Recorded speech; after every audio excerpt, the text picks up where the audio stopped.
You're listening to Systemic Era Podcast. The failure was designed. Hate group turns scene to hellscape with July 4 march, based on an article by Olivia Russing Common Dreams. The Capitol was not the target, the Republic was. A march built as propaganda. Hundreds of Patriot Front members showed up in Washington, masked and uniformed, carrying Confederate and U.S. flags, riding metro and staging a march through Capitol Hill before leaving by train. The immediate facts matter, but only as evidence. This was not spontaneous street theater. It was a coordinated display by a white nationalist organization trying to normalize itself in the country's seat of government. The reporting's useful detail is that nothing else happened. That is not reassurance. It is the point. Fascist movements do not always arrive as riots. Sometimes they arrive as disciplined spectacle, calibrated to look like just a march while broadcasting who gets to feel unsafe and who is expected to absorb it. Who in power here? The people with actual power were the organizers of the march and the institutions that allowed it to happen in the most symbolically loaded public space in the country. Patriot Front did not need to seize the Capitol. It only needed to occupy it briefly, perform its message, and leave with the visual evidence.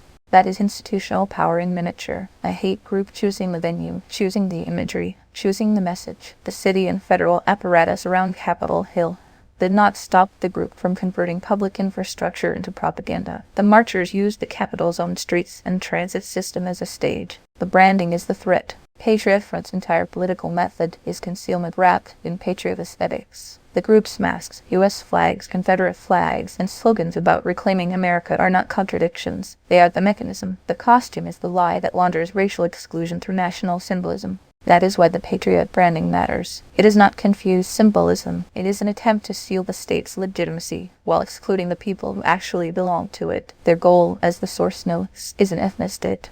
Citizenship narrowed by race, democracy dismissed as broken, and the language of liberty repurposed as a gatekeeping slogan. What the framing risks missing. The temptation in coverage like this is to treat the march as eerie but discreet, a shocking scene that flows free of the system around it. That would be a mistake. Patriot Front is not an anomaly. It is one expression of an older American project. White supremacist politics, using national mythology to disguise exclusion as restoration. The article's source material does at least identify the group as a white nationalist hate organization. Good. That clarity is necessary because the public language around fascist groups is often softened into euphemism and concern, as if the problem were a misunderstanding rather than an organized political program. There's no mystery here. The group wants an ethnically purified country and uses public spectacle to recruit fear. The image does the work. The Reuters photo of a black woman sitting on the metro while masked white nationalists prepare to march around her says more than any slogan. It shows the racial order these movements are trying to impose.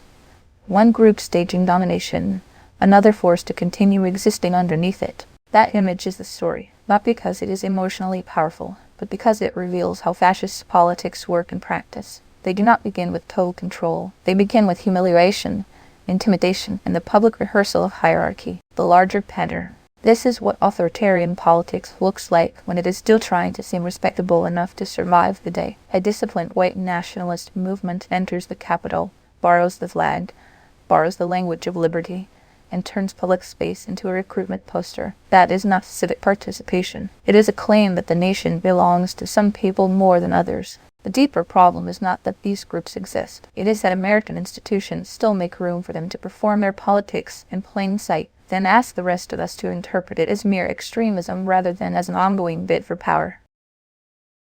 You've been listening to Systemic Error. Thanks to Alternate for today's article, with the automated voice of Liberates. Thanks for listening.